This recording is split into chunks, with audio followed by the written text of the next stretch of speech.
Hello, everybody. Thanks for coming out. That means talk back to him. Thank you very much for having me. It's great to be here. It's my first time in Pittsburgh.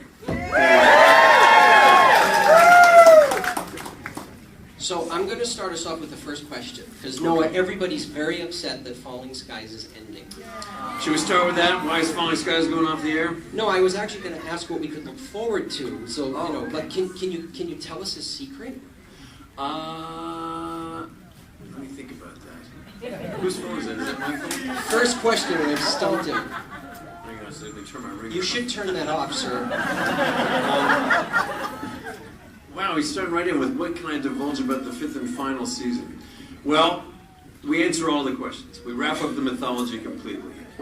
It will be a satisfying, hopefully satisfying conclusion to all 5 years of our storytelling. I don't want to give too much of it away. We ended the season 4 with kind of a cliffhanger with Tom Mason waking up supposedly on a different ship and looking at something and calling it beautiful. All I can tell you is I had no idea what I was looking at when I said that line, because I hadn't written the other half of the scene yet. But when I read the other half of the scene, I thought this is perfect.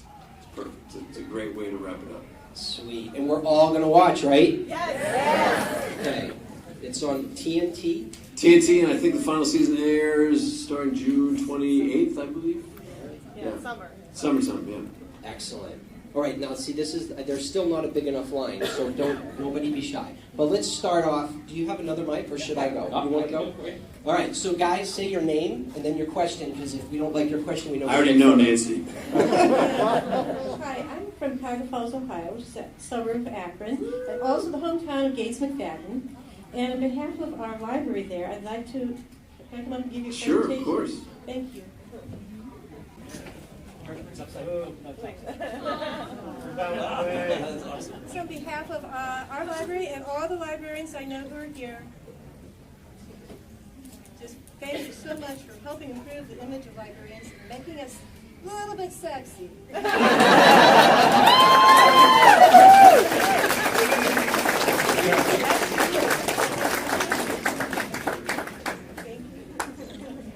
How many librarians are in here? Just so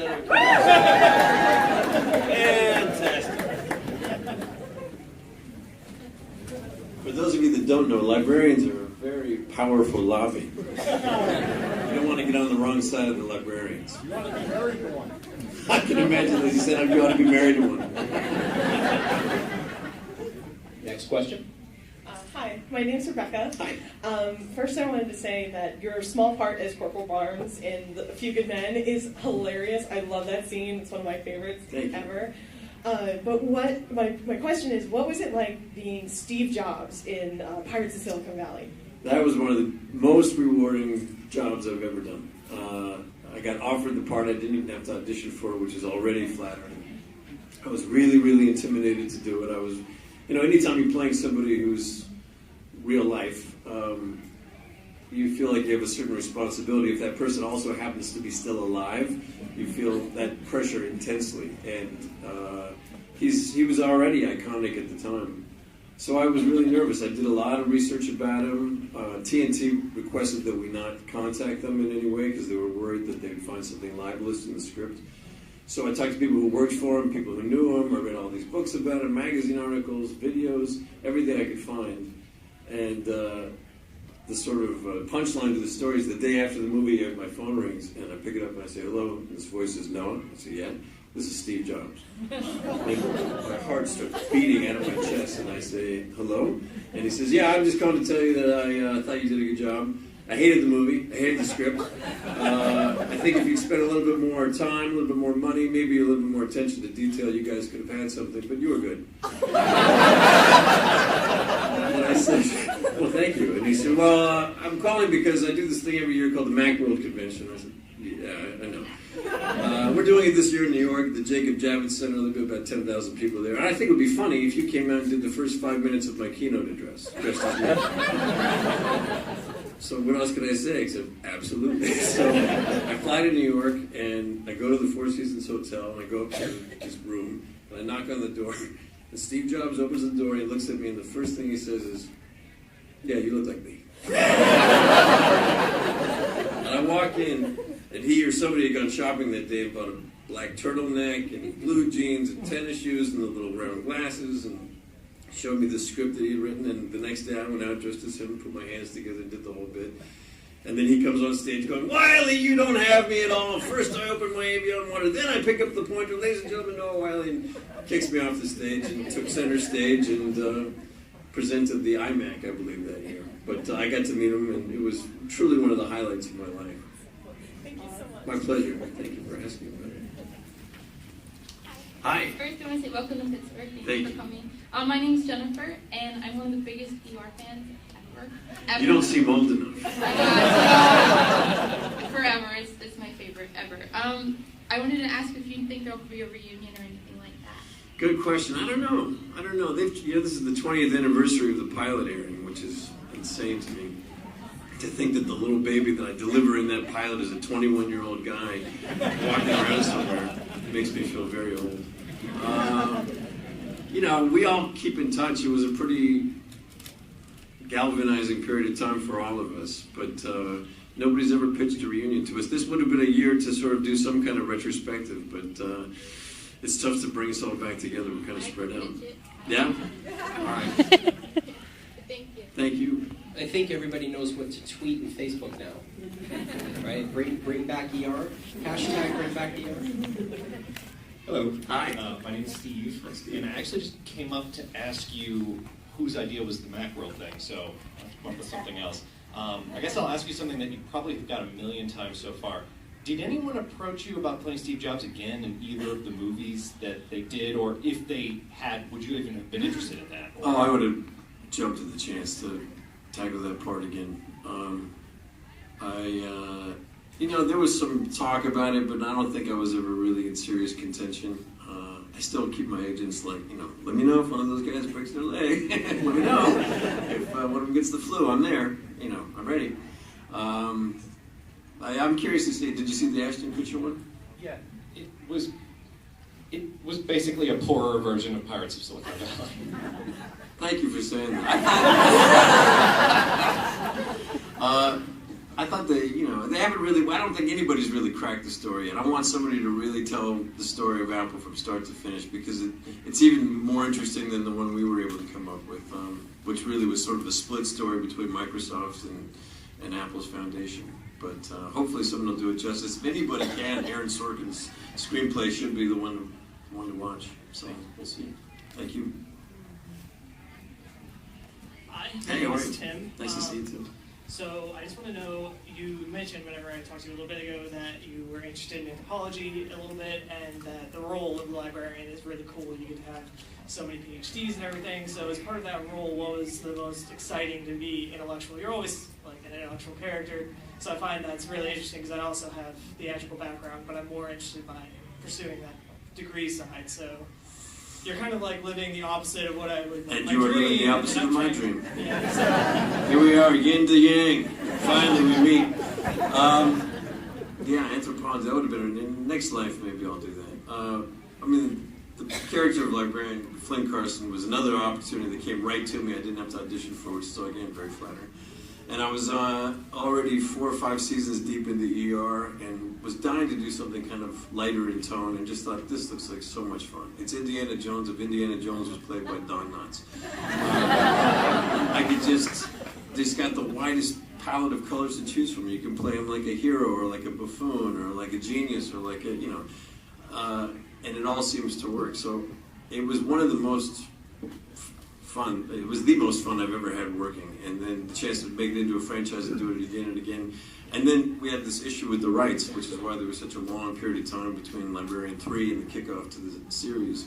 We lost the rights to the property. They reverted back to the original writer of the original first script. So it took a long time to negotiate with him. But when we finally got through it, the chance to sort of play that character again was so much fun, especially coming off of season 4 of Falling Skies, where I was really kind of thirsty again to do something funny. And that actually has a two-parter. But so my other question is, you do the adventure films. Would you consider doing anything like Pirates, maybe? Because I feel like you'd be a great pirate, or like a buccaneer, or anything like that. Oh, I love it.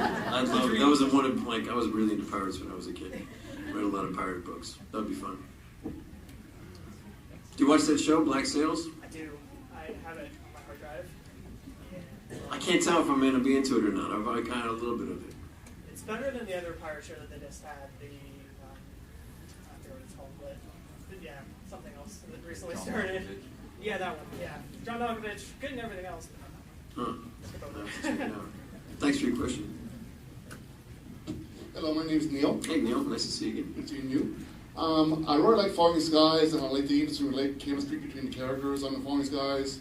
What is your relationship like with Blue Garden? Like, how does the cast relate to one another during the film? We're pretty tight. You know, anytime you shoot any job on location, and you're isolated from your family and from your house and from, you know, your daily life, you tend to get really close with the ensemble that you're working with. This one is particularly odd because, you know, it's a show about people that would have had very little to do with each other under normal circumstances, thrown together in abnormal circumstances and having to work together. And to a certain extent, that was how we were as a cast. We all have very different backgrounds, different levels of experience. We have, you know, different work ethics.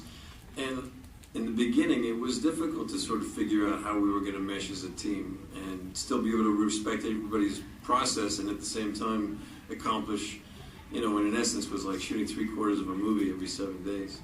And we just kind of figured it out. I'd say we really hit our stride kind of midway through the second season.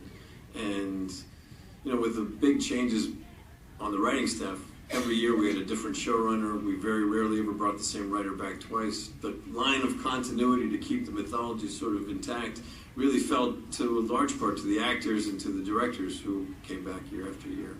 So, you know, after 5 seasons of it, it's not the easiest show to do. It's really given me some of the more rewarding friendships in my life. I mean, I consider Will Patton a brother. He's one of the greatest guys I've ever had a chance to work with. Just a smart, talented, engaging, funny guy who makes long hours seem short. Thank you. My pleasure. Hi, my name is Scott, Hi, Scott. and I'm working on a book on the film work of Jack Nicholson. Oh, right on. And so I'm interested in your observations about how he approaches his work as an actor from having worked on A Few Good Men. I sort of worked, well, I worked on A Few Good Men, and I worked around him. He and I never were on set the same day, except for once. I was at the table read-through. Actually, that's a good story to tell. You know, table read-throughs are the very first thing you do when you're just about to start shooting, and they bring the cast in, and the director's there, the writer's there, maybe a few key crew people, and you basically sit around a big table and you read the screenplay out loud. And most of the time people are nervous because it's the first time that you've read your character out loud. It's the first time that you've been in the room with the other actors. Everybody's watching to see what everybody else is going to do, how much they're going to try, whether they're going to really go for it, are they going to hold something back. Most of the time you hold back. Most of the time you kind of service the script, but you don't really go for a performance level. So this one starts, and I'm the low man on this totem pole. There's Kevin Bacon, Demi Moore, Tom Cruise, Kevin Pollak, Jack Nicholson. And my scene is not for a very long time, thank God. So I'm listening, and it's Aaron Sorkin's words, which are like poetry. And everybody's reading them, and you think, okay, we're doing it this way. It's going to be about here. And then Jack Nicholson started, and he gave the performance you see in the movie that day in that room. He had it dialed in, and it was like, oh, we're doing it for real. Okay.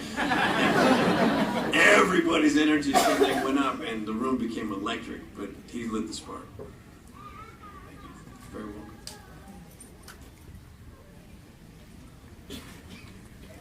Hi, Noah. My name's Aaron. Hi. And I want to tell you that your character, Tom Mason, actually helps me through life a lot. Because of all the challenges he gets, he just keeps going after aliens and not let anything bother his family or He's the Energizer Bunny. He keeps going and going and going. And also, what's your favorite alien to kill and Fallen Skies? Let's see. First of all, thank you very much for that. That means a lot to me. You know, it's funny. I remember shooting the pilot, and all like 6 or 7 grown adults are standing around at 3 o'clock in the morning trying to figure out what caliber bullet would penetrate a skitter skull. How thick was a skitter skull? Like, you have to get real close with a shotgun. Like, and we suddenly looked at each other like, we do this for a living. Feels like we're getting away with something. My favorite, well, I like skitters. I like killing skitters. To me, that they were the first sort of menace that we faced, and they, the guy that was in the suit every time we had one on set was a wonderful guy named Keith, and I got to kill him over the 5 years we were on that show, probably 200 or 300 times. And every time we'd say, how do you want to do it today? How do you want it today, Keith? So I'd say skitters.